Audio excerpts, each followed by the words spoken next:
14 ans que j'avais commencé à trader avec plus ou moins de succès. J'ai passé des nuits blanches à fermer trop tôt des positions qui étaient gagnantes et à garder des positions qui étaient de toute façon perdantes. Et j'essayais du coup de combler en rajoutant de l'argent, mais ça marche jamais ça en fait. Mais au final, j'ai plus perdu que j'ai gagné. J'ai eu une sorte de révélation. C'était juste devant mes yeux en fait. En dormant, j'ai rêvé d'un code.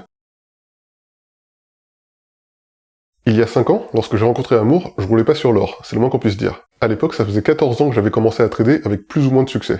Quand quelqu'un dit ça, ça veut dire sans beaucoup de succès en vrai. J'ai jamais été très à l'aise en entreprise. Je suis même à peu près sûr d'avoir démissionné de chaque entreprise avant 3 ans.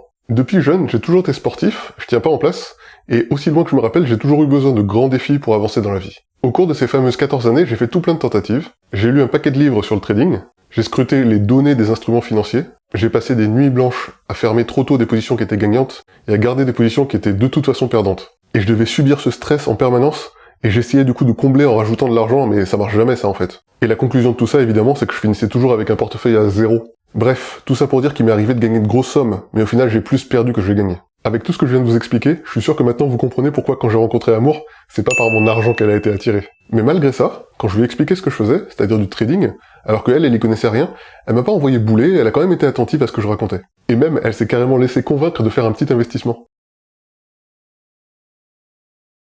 À ce moment-là, c'est-à-dire en février 2020, c'était le début du Covid, et j'ai vu une belle opportunité sur de l'Ether que je détenais déjà depuis un petit moment. Amour était évidemment dubitative, mais du coup au final, on a quand même acheté à tous les deux 3 Ethers. On a acheté chacun de ces Ethers environ entre 100 et 300 euros, donc pour un prix moyen disons de 200 euros. Donc du coup j'ai laissé 2 Ethers à Amour, et moi j'en ai gardé un. Et c'est maintenant que ça devient intéressant. Moi, en bon trader particulier, acharné, 24 heures sur 24 sur mon PC, stressé à fond, j'ai réussi à gagner quelques euros en vendant l'Ether que j'avais acheté quelques semaines auparavant. Mais en parallèle de ça, je disais en même temps à Amour, surtout conserve tes 2 Ethers, tu vas voir ça va finir par prendre de la valeur. Après quelques mois, j'ai eu une sorte de révélation.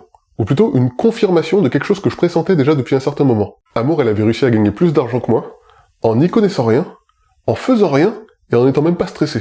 Du coup, c'est là que j'ai vu la différence entre elle et moi. C'était juste devant mes yeux en fait. J'étais juste trop stressé. Et ce stress, il était lié à plein de petits facteurs qui se combinaient les uns les autres. Je passais tellement de temps à tout scruter, je voyais plus rien. Et quand j'arrivais à voir quelque chose, c'était juste, je voyais ce que je voulais voir en fait. Dans ma tête, c'était les montagnes russes émotionnelles en quelques minutes. Et mon money management, c'était au feeling. Amour, elle n'y connaissait rien. Moi, je connaissais un tas de trucs. Elle était pas stressée. Moi, j'étais stressé. Elle gagnait. Et je perdais. Avec Amour, on a beaucoup discuté de tout ça tous les deux.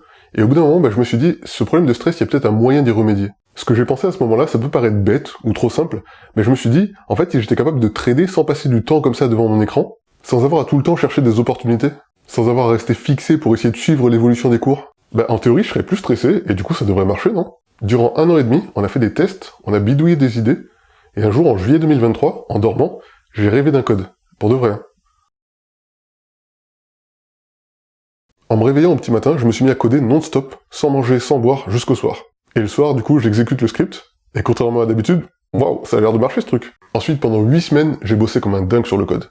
Je l'ai testé, amélioré, corrigé les bugs. Je l'ai mis à l'épreuve et ça avait l'air de fonctionner en fait. Et là, un jour, en octobre 2023, je regarde mon compte de trading et je vois des résultats genre waouh, ça marche. Et j'avais pris aucune décision par moi-même, j'avais juste suivi les conseils que m'avait donné le code en fait. Mais quand même, je voulais m'assurer que c'était pas juste un coup de chance. Donc je me suis dit, je vais ouvrir d'autres positions. Et là, la semaine suivante, boum, cash money dans mon portefeuille. 1 fois, 2 fois, 3 fois, 5 fois. Et là, je me rappelle très bien, je vais voir ma maman et je lui dis, j'ai l'impression que je tiens quelque chose. Et là, vous vous dites sans doute, oh le nul, il dit maman. Et là, je sais pas pourquoi, mais ce que j'ai pensé, c'était la chose suivante. Je me suis dit, mais garde ça pour toi. Et puis plus tard, un jour, on a une discussion avec Amour et d'un seul coup, je lui dis, tu te rappelles ce projet sur lequel je bossais, le truc de trading là? Elle me dit, ouais, des cryptos? Ça s'appelait comme ça à l'époque. Elle me dit, oui, j'ai encore les maquettes que je t'avais faites. Je lui dis, sérieux? Ça te dirait qu'on rebosse dessus, mais avec un autre système? Elle me dit, ouais, pourquoi pas, tu sais ce que tu veux?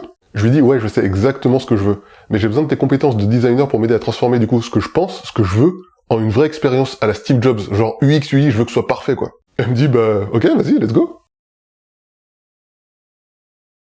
Ça fait un peu plus d'1 an que Amour et moi on a décidé de se mettre au chômage pour pouvoir se consacrer à fond sur le projet Oh My Trends. Honnêtement, on est super fiers de ce qu'on a réussi, on s'est vraiment donné à fond et ça claque quand même.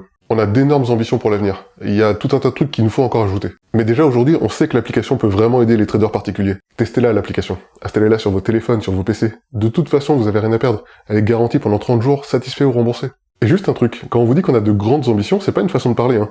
On est convaincu que si on arrive à créer vraiment une grosse communauté autour de ce projet Oh My Trends, on va finir par pouvoir peser sur la finance mondiale. Ouais, je sais, ça paraît excessif, mais allez dire ça à Steve Jobs. Juste un petit exemple pour te prouver qu'on n'est pas complètement fou. Si t'as déjà entendu parler de Yuka, c'est une petite application qui a réussi à faire plier les géants de l'agroalimentaire. Et tout ça juste avec beaucoup de volonté. On vous remercie énormément pour votre soutien. Quand vous vous abonnez sur Oh My Trends, quand vous mettez des petits pouces sur notre chaîne YouTube ou que vous partagez notre contenu, et tout ça c'est ce qui nous permet de faire grandir la communauté. Allez, on va pousser cette aventure le plus loin possible tous ensemble.